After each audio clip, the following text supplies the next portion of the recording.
지난 시간에는 바벨론 관련해서 이제 시편 메시지인데, 오늘은 모압입니다. 모압. 15장에서 16장까지요. 우선 그럼 이제 첫째, 모압이라는 나라는 어떤 특징이 있는가, 이제 이것부터 좀 짚고 넘어가야 되는데, 지금 모압에 대해서 좀 아는 거 있어요? 소돔과 고모라 성이 멸망한 후에 롯과 두 딸 사이에 나온 자식들. 또요. 50장밖에 안 되는 거예요. 그러니까 이제 성경의 어떤 특징이냐면 그 사촌이죠. 아브라함의 롯. 롯이 아브라함과 헤어져서 이제 하나님께서 벌을 내리실 때 그 하나님께서 이제 그 은혜를 주셔가지고 이제 롯의 일가는 빠져나오죠. 롯의 그 부인은 뒤돌아보지 말고 탈출해야 되는데 뒤돌아보면 소금 기둥으로 이제 변하고, 롯하고 이제 그 두 딸은 이제 피하게 됐죠. 근데 이제 롯이 이제 두 딸들하고 잘못된 일을 해가지고 여기서 이제 두 아이가 나오는데, 큰 아이에서 나오는 게 모압, 둘째 딸에게서 암몬. 이것들이 모압과 암몬의 이제 조상이 되는 이런 얘기가 이제 창세기에 나오는 거고, 또 하나 이제 성경에 나오는 건 뭐냐면 보아스 이야기죠. 룻기요. 이건 롯이고 여긴 룻기입니다. 그 나오미가 이제 아들들 데리고 이제 그 요단강 넘어 모압으로 이제 가가지고 아들들이 다 죽잖아요. 그래서 이제 그 며느리들하고 이제 돌아오는데, 모압 여인인 룻이, 나오미가 이제 시어머니가, 아니, 남편도 없고 과부가 됐는데 그거 뭐 나 따라오면 그냥 네 고향에서 살아라. 근데 끝까지 따라오죠? 그게 룻이에요. 룻. 그래서 와가지고 누구랑 결혼을 합니까? 보아스. 보아스와 결혼하죠. 그래서 여기 난 아이가 이름이 누굽니까? 오벳. 오벳에서 난 아이가 이세. 거기서 난 아이가 다윗. 그리고 여 뒤에 누가 나와요? 예수. 자, 그러면 다윗 입장에서 보면 룻이 뭐야? 증조 할머니네. 증조 할머니가 모압 여인이야. 다윗에. 그러면 다윗에는 모압 피가 흐르고 있다고. 일종의 형제요. 그 사실은 모압이, 물론 뭐예요, 참 이게 딸들과 잘못된 일로 해가지고 이제 이런 일을 벌어지면 어쨌든 지난 시간에 공부했지만 바벨론은 기본적으로 하나님으로부터 저주의 예언을 받았기 때문에 아주 반항적이고 하나님과 이제 적대적이었지만, 모압은 어떤 특징을 갖고 있냐면 이게 열등의식을 항상 갖고 있는 거야. 열등의식을.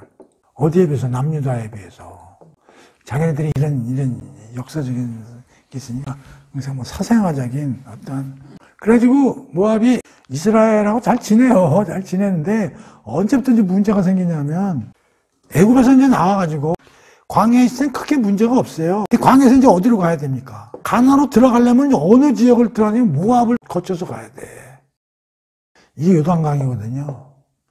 여기가 이제 갈릴리고요. 여기가 사해고요. 모압이 여기 있어요. 이렇게 모압이요. 그러니까 여기가 가나안 땅이거든요. 여기가. 여기로 가려니까 요 광야에서 와가지고 모압을 거쳐서 이렇게 가야 돼. 그때부터 이 모압이 찝찝한 거야. 모압이. 계속 어떻게 했냐면 이때부터 딴지를 거는 거야. 계속. 유명한 사건이 하나 벌어지는데, 이게. 발락 사건. 그렇죠. 모압에서 발락이라는 놈이 이제 왕으로 있을 때, 그 발람이라는 그 유명한 선지자를 불러가지고 저주를 해라. 이스라엘하고. 그래서 이제 저주를 하는데 하나님이 그걸 다 알고서 전부 막아가지고 오히려 그 발람이 저주를 하는 게 아니라 막 축복을 하고 막 이런다고. 그래가지고 안 되겠다. 그래가지고 나중에 어떤 일을 벌이냐면 음란 파티를 하게끔 이제 유도를 하는 게, 그게 이제 어디에 나오냐면은 민수기, 이 재밌는 스토리야. 민수기 22장에서 25장. 여기에 걸쳐서 이제 그 모압이 이스라엘에게 한 이제 얘기가 이제 여기 굉장히 길게 나와요. 근데 뭐 다 읽어볼 필요는 없고 재미난 게 있으니까 한번 봅시다. 민수기 22장. 모압 왕이 발람에게 도움을 청한다. 이제 그런 얘기가 나오잖아요. 모압 왕 발락이 이제 발람을 초빙해가지고, 야, 니들 좀 이스라엘 쟤네들 저주를 좀 퍼봐봐라. 이제 이렇게 쭉 하게 된 거예요. 근데 계속 하나님이 개입해가지고 실패해요. 쭉 이제 그런 얘기가 있다가 25장 보세요. 이스라엘 백성이 시딤 골짜기에서 머물러 있는 동안 이스라엘의 남자들은 그 지방의 모압 여자들과 모여 음란한 행위를 하기 시작했어요. 그래서 이스라엘 남자들이 이제 모압 여인들하고 이제 음란한 행위를 한 거야. 모압 여자들은 자기네 신들에게 들리는 제사 의식에 이스라엘 사람들이 이제 초청한 거예요. 그들은 모압의 신들 앞에서 절을 하고 뭐 그 제사도 지내고 이제 난리친 거예요. 하나님은 이제 그거 알고 진노를 하신 거죠. 그래서 이제 하나님이 모세에게 뭐라고 그러냐면, 야, 이놈들 그 대가리들 잡아다가 죽여라! 그래야 내 분이 풀겠다는지 이렇게 한 거야. 그래서 모세가 이제 이스라엘의 재판관들에게 말한 거야. 그대들 각자가 담당하는 백성들 중에서 부월 지방의 바알신 예배에 동참한 자들을 사형에 처하시오. 그때 모세와 이스라엘 백성이 만남의 장막 입구에서 통곡을 하고 있었는데 한 이스라엘 남자 모두가 지켜본 가운데 미디안 여인을 데리고 자기 천막으로 들어갔다. 아론의 손자이자 엘르아살의 아들인 제사장 비느하스가 이것을 보고는 창에 손을 들고 달려갔다. 비느하스는 그 이스라엘 남자를 뒤쫓아 천막 안으로 들어가서 그 이스라엘 남자와 미디안 여인을 한꺼번에 창으로 죽였다. 그제야 이스라엘 백성들 가운데 들고 있던 급성 전염병이 그쳤다. 아마 전염병이 돌게 한 모양이야. 하지만 그 전염병으로 죽은 사람이 이미 24,000명이었다. 하여간 이런 일이 벌어진 역사적인 사실이 있는 거야. 이 모압하고 이스라엘하고. 여인들을 동원해가지고 완전히 그냥 박살을 내버리는 거야. 그런데 이 모압 지역이 오늘날은 요르단이에요. 요단강의 우측이죠. 그러니까 지금 이스라엘의 좌측에는 뭐가 있냐면 레바논이 있고요. 우측은 요르단이 있는 거예요. 근데 이 모압 지역은 아주 그 농토가 비옥해요. 특히 여기 포도가 아주 극상품이 나온다네. 그러니까 우리 말하면 호남 평화 같은 산맥도 없고 평평한데 농목업이 아주 잘 되고 특히 포도주가 극상품이에요. 그래서 먹고 사는 데 지장이 풍요롭다는 거야. 풍요. 그 모압 지역의 특징이 뭐냐면 풍요니까 사치, 쾌락. 그러니까 뭐 우리로 말하면 북장구 치고 노는 거 이런 걸 뭐라 그래? 풍류나 이런 걸 좋아하는 이제 여기도 우상숭배 뭐 많이 있고 이런 거에 이제 특징이 이제 모압 지역이야. 그리고 특히 이스라엘하고는 아까도 얘기했지만 뭔가 사생아 하여튼 뭔가 경쟁 의식과 뭔가 열등한 거야. 항상 안 되기를 바라고 잘 되면 깜짝거리고 이러는 거야. 그러니까 하나님이 이거에 대해서 야 니네 형제야 물론 먼 피지만 그래서 이제 여기서 보면은 재미난 게 나오는데 봅시다. 16장의 1절 한번 보세요. 16장 1절에 보면 하나님이 이런 얘기를 하셔요. 이사를 통해서. 너희는 유다 통치자에게 어린 양을 예물로 바쳐라. 셀라에서 출발하여 광야를 지나 예루살렘의 시온산으로 사절단을 보내라. 이런 얘기를 하신다고. 이게 뭐야? 어린 양을 유다 왕에게 보내고 예물로 바치라. 교류를 좀 해라. 교류를 하게 되면 어떻게 돼? 이스라엘하고. 그 하나님에 대해서 율법도 배우게 되고 교류를 하게 되고 예배도 하게 되고 하나님을 알게 되고 이런 걸 하라는 거야 지금. 니네들이 지금 걔네들하고 지금 피도 섞였지 않냐. 이렇게 권면을 하고 있다고. 그 다음에 4절 보면 그리고 모압에서 탈출한 피난민들이 유다 땅에 머물 수 있도록 허락해 주시고 그들에게 피난처를 제공해 주셔 그들을 추적하는 적군들에게 그들을 숨겨주십시오. 이 땅에서는 모든 탄압이 사라졌고 폭행과 살인도 없어졌으며 업자들이 사람을 짓밟는 행위도 근절되기 때문이다. 자, 그래가지고 모압은 유대에게 우리가 니네 나라 갈 테니까 좀 피난처로서 좀 도움도 달라고 간청도 하고 또 유다 니네들은 얘네들이 그런 간청이 있으면 받아주고 서로가 사이좋게 이웃사랑으로 잘 지내라. 그러면서 왜 모압 니들은 유다에게 양을 갖다 주고 교류를 해야 되냐? 그 이유가 5절에 나와 있는 거야. 그 유다 땅에는 다윗의 가문에서 장차 한 왕이 나와. 인자함으로 그 왕위를 굳게 세우고 신실함으로 그 백성을 잘 다스릴 것이다.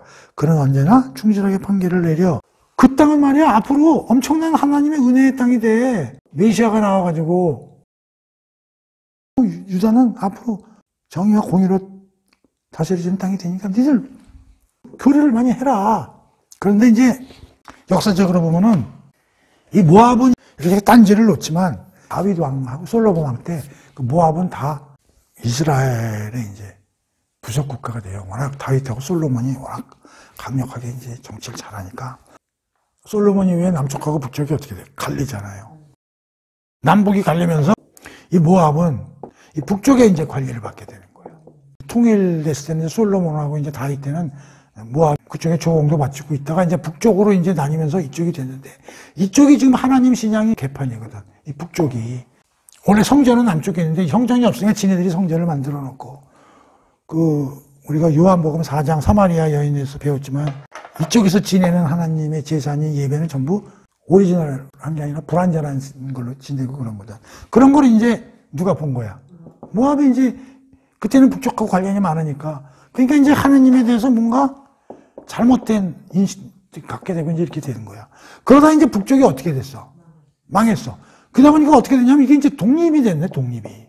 나름대로 이제 북쪽이나 이런 이스라엘로부터 이제 벗어나서 혼자서 살게 된 거야. 그러니까 좋은 거야. 그리고 먹고 살 거 많고 그러니까. 그게 하나님이 뭐라고 그러냐면 니들은 지금 이제 혼자 돼서 독립해서 뭔가 여유가 있고 자유로운 것 같은데 그거 더 안 좋은 거야. 그러니까 남유다 교류를 해라. 16장 1절에서 양도 성전에 갖다 바치고 예배도 하고 교류도 하고 그래서 진짜 하나님이 어떤 분이고 이런 거 교류를 하고 니들이 무슨 문제가 있을 때 유다 보고 우리도 좀 보호해달라고 그러고 또 유다 니들도 모압에 대해서 저기 넓은 마음을 가지고 받아주고 이런 걸 좀 해라 이런 얘기지.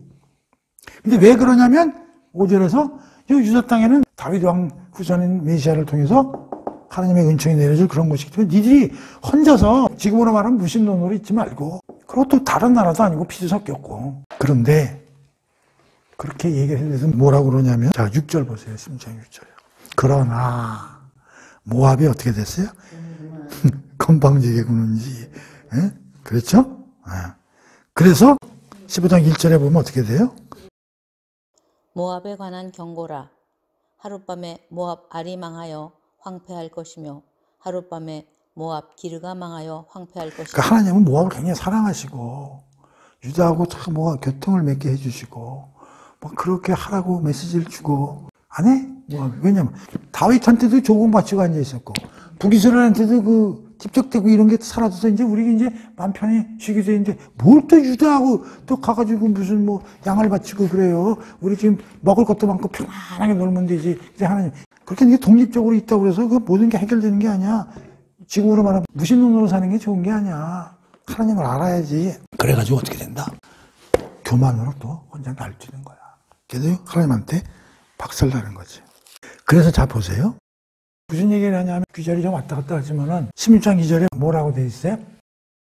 모압의 딸들은 아르논 나로에서 떠다니는 새 같고 보금자리에서 흩어진 새 새끼 같을 것이라. 니들이 지금 북이스라엘의 위협도 벗어났다고 해서 좋을 것 같지만 하나님도 모르고 사는 것이 어떤 것이라고? 보금자리에서 쫓겨난 이리저리 떠도는 새처럼 가련한 처지에 이게 뭐냐면 그렇게 사는 게 좋은 게 아니야. 부평초라니까. 가련한 처지에 있게 되는 거야. 그게 니들이 몰라서 그렇지. 이게 오래 못 가. 그러니까 이게 오늘날 우리하고 설명되면 하나님 없는 삶은 어떻게 된다고?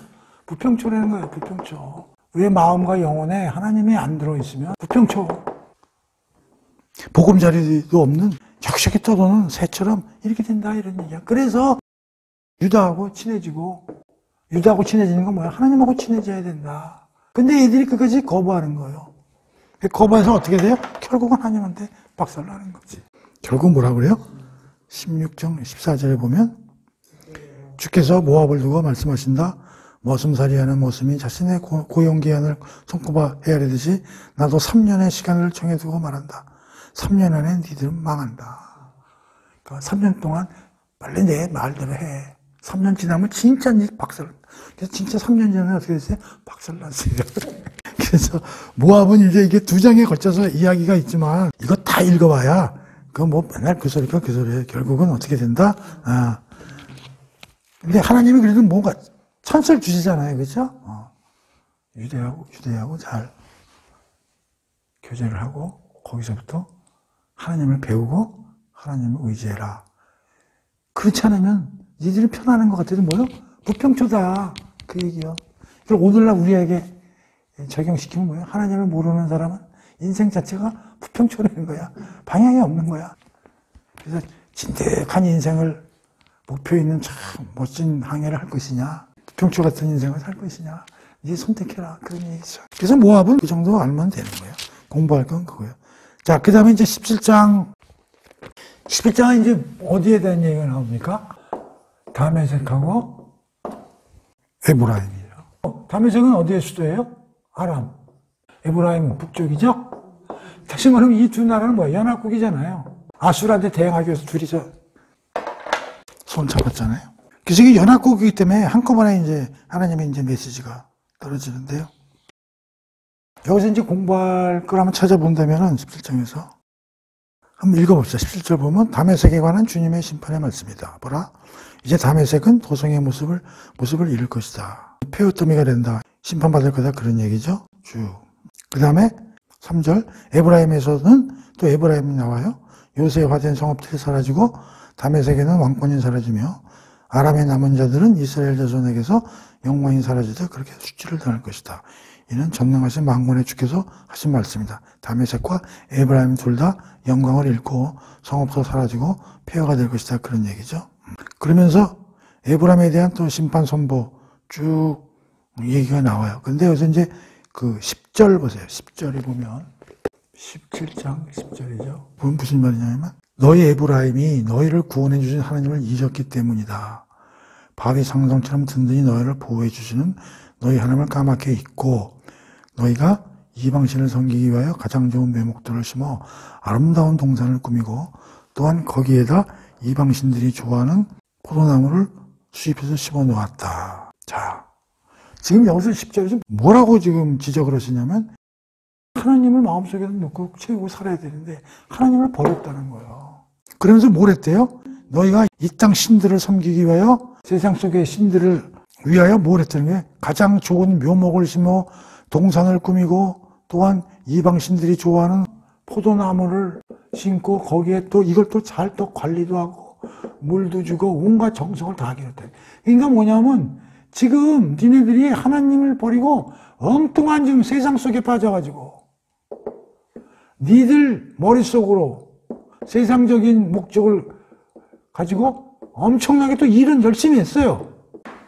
세상적인 머리로 세상적인 지혜를 가지고 엄청나게 여기 보세요. 7절에 이방에 포도나무를 심으면 울타리도 두르고 싹에서 온갖 정성을 다하기에는 물도 주고 그랬지만 추수의 날이 이를 때 그것들을 이르기도 전에 몽땅 병이 들고 시들어버려서 거둘 열매는 아무것도 없고 근데 니들이 열심히 했지만 여기에 대한 열매는 없다는 거예요.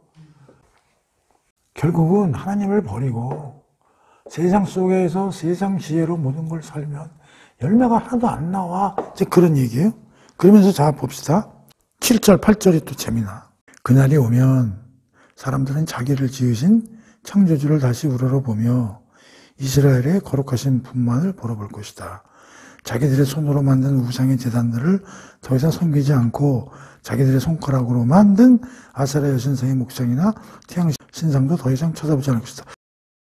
7절, 8절에 보면 무슨 얘기가 나와요? 그날에는 어떻게 된다는 거예요? 7절에서는 하나님을 바라보게 될 것이라고 얘기를 했고 8절에서는 자기들이 그동안에 모셨던 아세라, 목상, 태양, 신상 더 이상 거들떠보지 않겠다고 그랬잖아요. 그러면 이게 무슨 말이야? 하나님을만 바라보고 우상은 거들떠보지 않는 일을 진작 했어야 되잖아. 근데 그걸 언제 본다는 거야? 망한 후에. 그러니까 이게 뭐냐? 너희들이 하나님을 잊어버리고 세상적으로 몰두하고 열심히 살면 어떻게 되느냐? 열매가 나팅이 되고 하나님이 여기에 대해서 철저히 책망하고 심판하게 된다. 그러면 너희들이 여기서 뭘 느끼느냐? 우리들이 최고라고 생각하고 이렇게 하면 열심히 하면 뭐가 될 듯한데 이게 아무것도 아니네. 우리의 노력으로 되는 게 아무것도 없네. 그때 비로소 그래 맞아. 우리가 하나님을 찾고 우상도 거들떠보지도 않고 이렇게 살아야 되는 것이냐라는 것을 그날에 어떻게 된다고 깨닫게 될 거다 이런 얘기예요. 그러니까 하나님이 심판하고 하는 목적은 뭐야? 이렇게 깨닫게 하기 위해서 이렇게 하신다 그런 얘기죠. 그래서 결론은 뭐냐면 13절 하나님이 이스라엘을 통해서 하시는 다메섹과 에브라임에 대해서 하시는 얘기의 결론은 뭐냐면 하나님을 잊고 세상에 몰두해서 살면 이게 여기에 열매를 맺을 것 같지만 아무것도 안 남는다는 거예요. 다시 말하면 하나님이냐 세상적이냐를 선택해라 이런 얘기예요. 하나님을 택하게 되면 하나님이 태산이고 세상이 티끌이 될 것이고, 세상을 선택하면 하나님이 티끌이 되고 이게 태산이 될 것이다 그런 얘기죠. 이 세상의 모든 어려운 문제를, 우리에게 닥친 여러 가지 고난, 고통, 어려움, 이것들을 하나님을 안 믿으면 너무나 고통스럽고 너무나 큰 태산같이 보인다는 얘기예요. 그래서 거기 짓눌려가지고 뭐 어떻게 헤어날 수가 없다는 얘기지. 하나님 쪽에 우리가 마음을 두게 되면 이것들은 전부 티끌로 보인다는 거예요. 티끌로. 작아진다는 거예요. 그러니까 그날에 심판받고서 돌아와가지고 하나님을 바라보고 우상을 걸떠보지 말고 사전에 하나님을 바라보고 살 때 모든 세상적인 문제들은 하나님이 해결해 주시고 너희들 불안과 이런 것도 그렇게 크지 않다는 거예요. 그런데 이 세상에 몰두해서 하나님을 잊고 살았던 얘기는 뭐냐? 하나님을 니들이 티끌로 알고 힘없는 존재로 밀어버리기 때문에 모든 문제를 니들이 힘들게 살게 되고 모든 열정을 바쳐서 하더라도 남는 게 하나도 없다. 이제 그런 얘기를 이제 여기서 이제 우리가 배울 거는 이제 요즘은 그건데, 그래서 13절, 14절을 보면은 하나님을 믿고 의지하고 살면은 아수르 군대에 대해서 그들이 물밀듯이 몰려오더라도 그들은 죽쟁이들처럼 흩날리는 마른 풀잎처럼 그냥 멀리 사라질 것이다. 그런 얘기. 그 14절. 그리고 그들의 적들은 너희 앞에서 몽땅 사라지고 없을 것이다. 다시 말하면 나를 믿고 나에 의지하면 모든 너희들이 두려움의 존재인 아수르나 이런 적들은 티끌에 불과하고 그들은 내가 모두 해치워져서 너희를 편안하게 해줄 것이다. 그러나 거꾸로 나를 티끌로 알고 나를 먼지로 알고 니들이 그쪽에 올인해서 살게 되면 결국은 거기에 대해서 나오는 열매는 낫생이다. 아무것도 남는 게 없고 부평초 같은 인생을 살 수밖에 없을 것이다 라고 얘기를 하는 게 다메섹과 그 에브라임에 대한 그 메시지의 핵심입니다. 그러니까 이렇게 복잡하게 나와 있지만 이걸 하나하나 다 읽지 않고 결론으로 다시 얘기하면은 하나님을 잊어버리지 말아라. 하나님을 먼지로 생각하지 말고 하나님께로 오게 되면 너희들이 문제로 삼았던 모든 아수르나 이런 적들도 전부 티끌같이 사라질 것이다. 이제 그런 얘기요. 우리가 앞에서 모압에 대해서는 유다, 하나님과 친해지고 교제하고 예배하고 그렇게 살아라. 그렇지 않게 살면은 부평초 같은 인생으로 빠질 것이다. 다메섹하고 에브라임은 하나님을 먼지, 쓰레기, 티끌로 생각하지 말아라. 이렇게 되면 니들이 아무리 열심히 하더라도 열매는 맺히지 않는다. 그리고 니들은 그렇게 되면 심판과 폐허가 된 이후에나 돌아올 텐데 이거 너무 안타깝지 않느냐. 그러니까 나를 태산같이 의지하고 살면 너희가 생각하는 적들, 두려움은 사라지고 쫓겨날 것이다.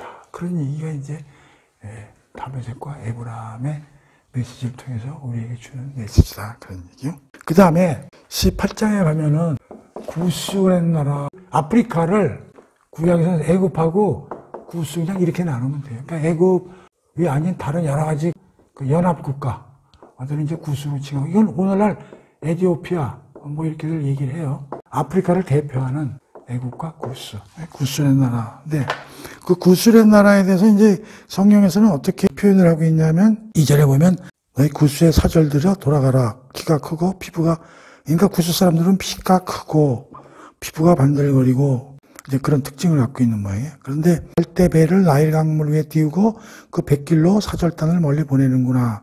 그러니 내가 충고하냐 너희 구스의 사절들아 돌아가거라.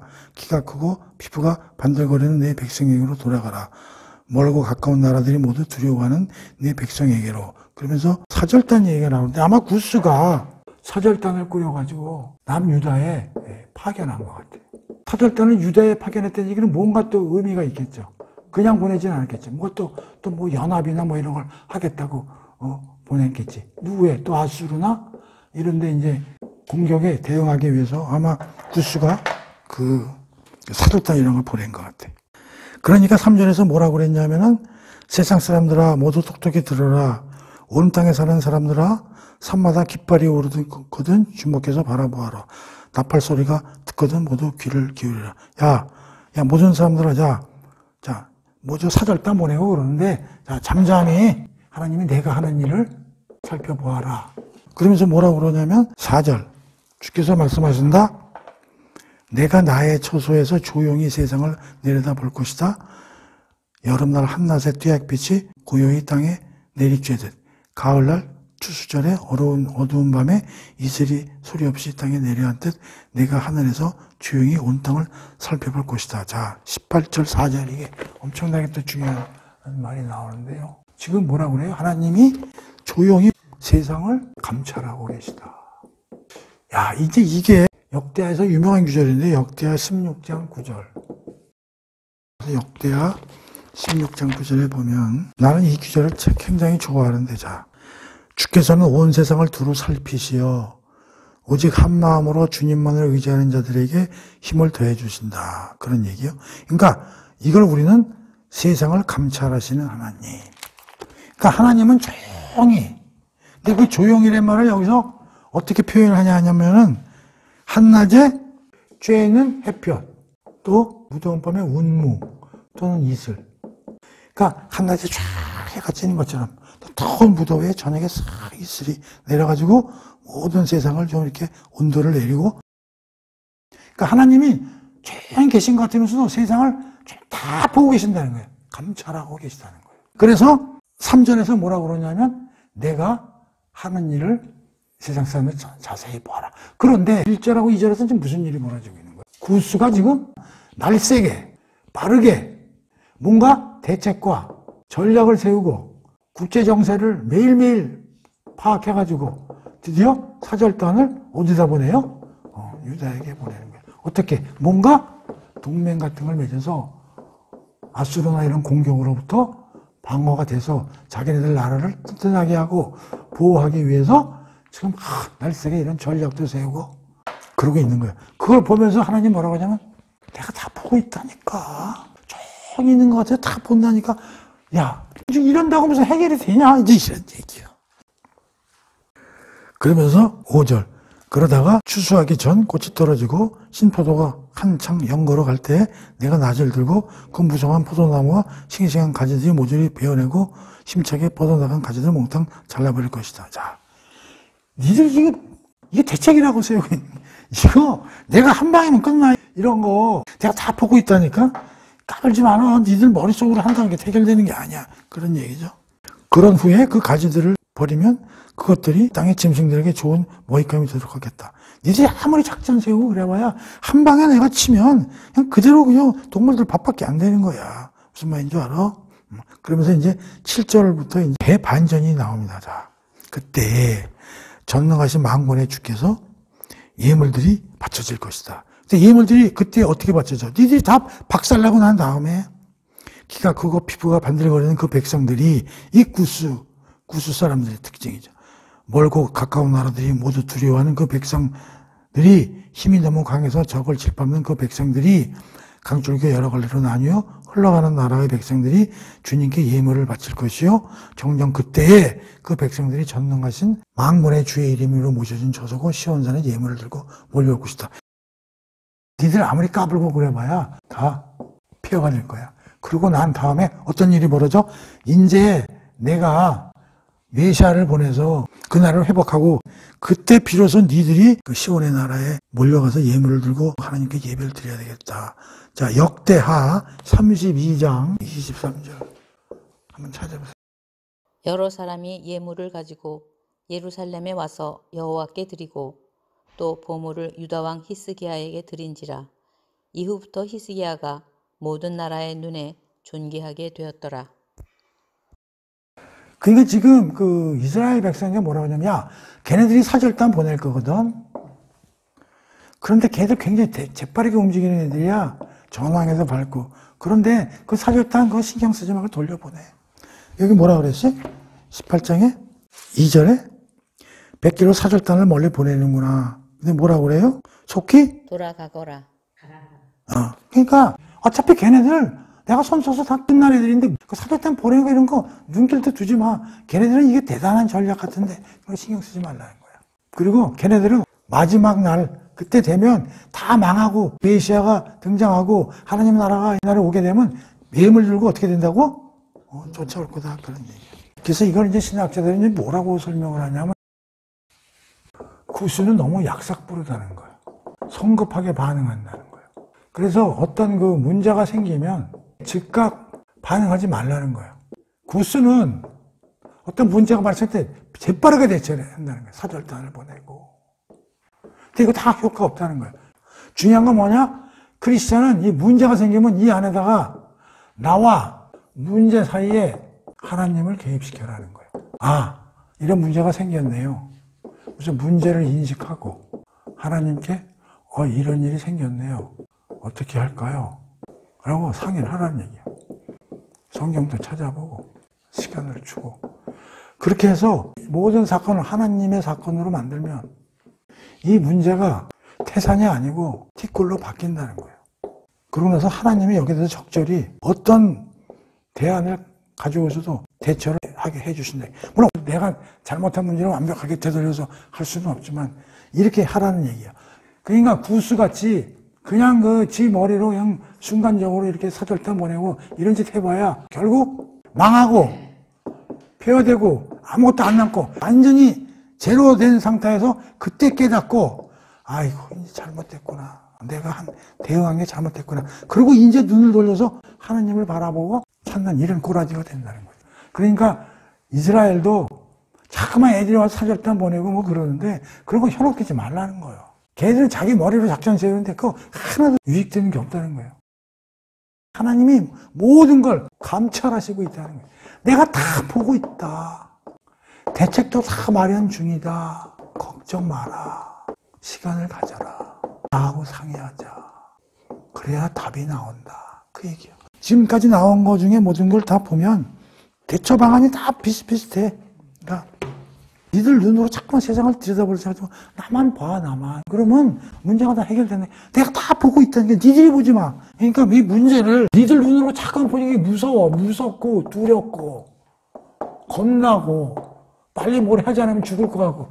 근데 이 문제 내가 보고 있다니까. 그러니까 걱정하지 말고 나하고 상의하자. 그런 얘기. 그러니까 근데 이게 어렵잖아요. 왜냐하면 당장 지금 적군이 쳐들어오고 지금 홍수가 밀려오는데 어떻게 지금 하나님이 그걸 보고 계시다고 이게 안 되거든. 그런데 하여튼 그 시간을 가지고 기도하니까 하나님을 찾아보는 거지. 기도하면서 뭔 대안을 주시는지. 근데 사실 그게 맞는 것 같아요. 왜냐하면 우리가 인생을 살아보지만 내가 해가지고 뭐 제대로 된 게 없어요. 무슨 문제. 결국 당할 거 다 당하더라고. 대부분의 사람은 못 피하고요. 또 피할 수 있는 대안이라도 있는 사람들은 대안을 마련하는데 결국 당할 건 당하더라고. 그게. 그리고 고생은 고생대로 하고 그냥 뭐 초죽음 돼가지고 결국 당하고 그때서 이제 마지막에 포기야 이제 아이씨 그래 빌어먹으니 이거 차라리 당하고 나면 마음이 어떻게 돼? 편해져요. 망하기 전까지가 두렵지 망하고 나면 오히려 마음이 편하다니까. 그래서 옛날에 카네기라는 그 철강왕 미국에 그 사람이 쓴 책 중에 아주 희한한 책이 있는데 무슨 문제가 벌어지면 최악의 경우로 생각하려는 거야. 그게 마음 편하다는 거지. 근데 사람들은 지금 있는 상황을 유지하고 싶어 하는 거야. 어떤 문제. 그러니까 계속 막 잠도 안 자고 스트레스 받고 어떡하나 하는데 그러지 말고 뭐 당해보자. 미라마을 내가 뭐 그래 죽겠나? 그리고 아예 최악의 경우로 생각하라는 거야. 그러면 어떤 문제가 생기냐면 거기서부터는 최악의 경우로 그때부터 점점 좋아지는 것만 남는다는 거지. 근데 여기서 그걸 막으려고 애를 쓰면 점점 내려갈수록 그냥 초조음이 되는 거야. 근데 사람이 어떻게 그게 마음을 그렇게 비우기가 쉽나. 그러나 하나님이 그러시는 것 같아. 하나님을 의지하라는 얘기는 다 벗어 던지고 그냥 하나님한테 그냥 달려가자 그런 얘기지. 그럼 하나님이 거기서 살아나갈 어떤 방법을 제시해 주실 거다 그런 얘기인데 난 그 말이 굉장히 그러니까 사람은 마음을 비워야 돼. 마음을 일단 무슨 문제가 생겼을 때 아이까지 될 대로 되라. 이것도 하나의 방법 아닌가. 감찰하시는 하나님, 내가 보고 있다. 다 보고 있다. 네가 보는 것보다 내가 정확하다. 근데 나는 조용히 낮에 햇빛이 쬐는 것 같이 밤에 이슬이 내리는 것 같이 다 내가 조용히 관찰하고 있으니까 나한테 와라 그런 얘기죠. 그래서 오늘 좀 뒷부분이 좀 이제 좀 복잡하게 뭐 엉성한 것 같지만 그 내용은 거의 다 대성소이하기 때문에 18장까지 보고 19장이 이집트에 관한 심판인데요. 요것이 조금 우리가 좀 공부를 좀 중요하게 해야 될 그런 장이 이제 되고요. 그 다음에 뭐 20장, 21장도 이제 뭐 수월하게 넘어갈 거고, 이제 마지막에 23장에 가면 이제 두로와 시돔에 관한 심판 얘기로 이제, 그래서 열방에 대한 이제 심판 얘기는 끝나고, 그 다음에 이제 24장에서 27까지, 그 23장에서 23장까지 열방 심판에 대한 종합이와 결론, 그리고 열방이 아닌 전 우주 전체에 대한 하나님의 심판과 회복의 메시지, 종말론적 메시지. 그래서 이사야의 묵시록, 또 이사야 종말론적 메시지가 24장에서 27장까지 이제 메시지가 우리에게 주어지는데, 그래서 오늘은 여기까지 하고요.